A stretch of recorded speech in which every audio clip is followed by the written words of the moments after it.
How many yogas are there? There are infinite number of yogas. Anything that frees you from sorrow and gives you real bliss is yoga. There are various practices, but essentially yoga is one. And the several practices are there in order to suit people of different capacities and tendencies. In order to suit the different temperaments and aptitudes, the ancients have prescribed different paths. Consequently, all these paths ultimately work out a self-same process. Even so, the process of yoga may apparently differ on the surface, yet inwardly the central process, which they work, is one and the same. And what is that central process? The wise say there is a veil which hides the reality. It is called Maya, in relation to the cosmic being, Iswar, and it is called Avaran, in relation to the Jeev or individual soul.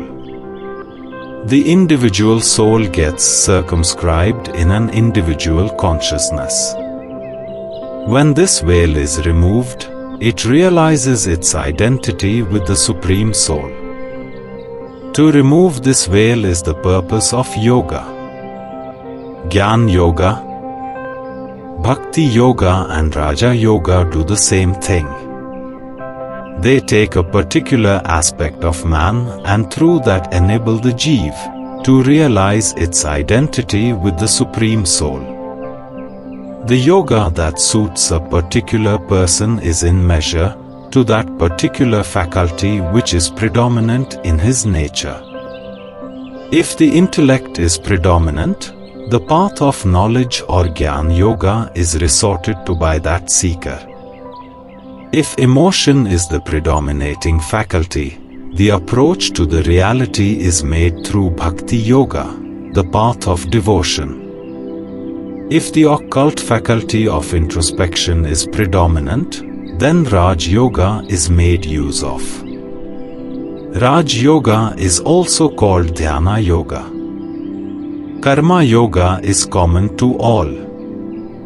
Whether you are a Jnana Yogi or Dhyana Yogi or Bhakti Yogi, Karma Yoga is necessary. The secret of working in this world without getting attached to the fruits of action is Karma Yoga. Anasakti, non-attachment, is the secret of Karma Yoga. It is anasakta, unattached, karma that releases you from all bondages. Raj Yoga is for those who are of mystic and inward temperament. How do we proceed in it? In Raj Yoga there are 8 distinct stages. Therefore it is called Ashtanga Yoga. Asht means 8 and Ang means limb. In Jnana Yoga, in the beginning there is a stage where the sadhak should acquire the necessary qualifications. The fourfold qualifications, discrimination, dispassion, the sixfold virtues such as control of mind, control of senses, endurance, etc., and lastly a keen and intense longing for liberation. Equipped with these qualifications, you have to approach a guru and hear from his lips the nature of reality.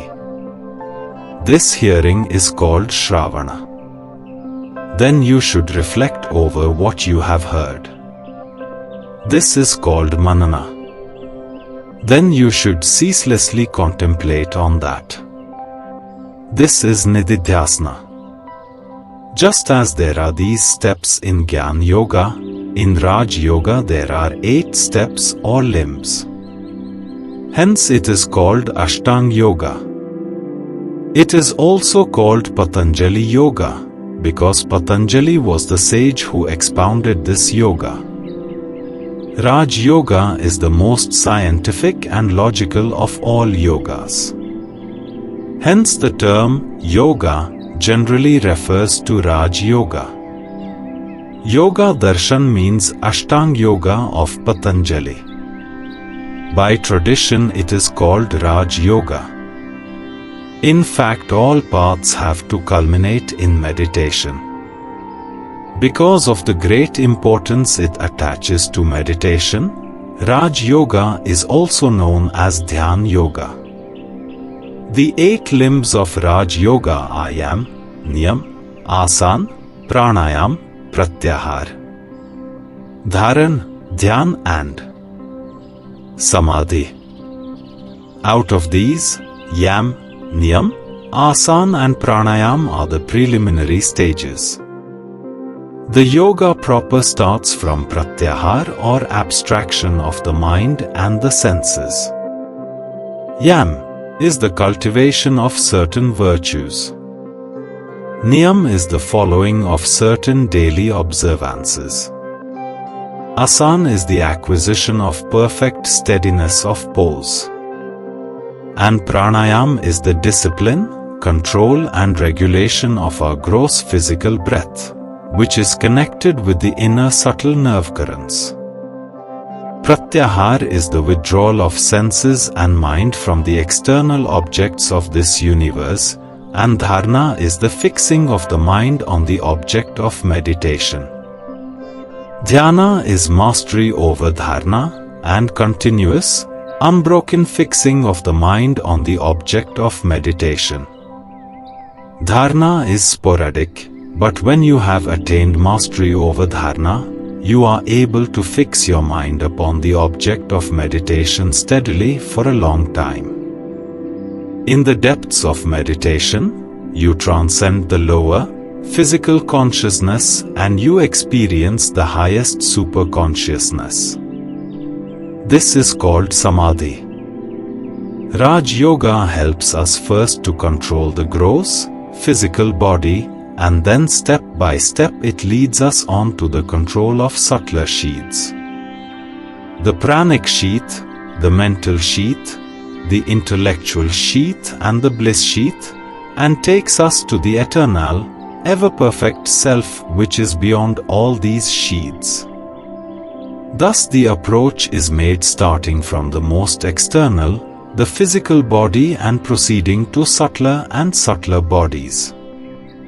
And so, Raj Yoga is a very scientific and logical method of inner purification and self-perfection.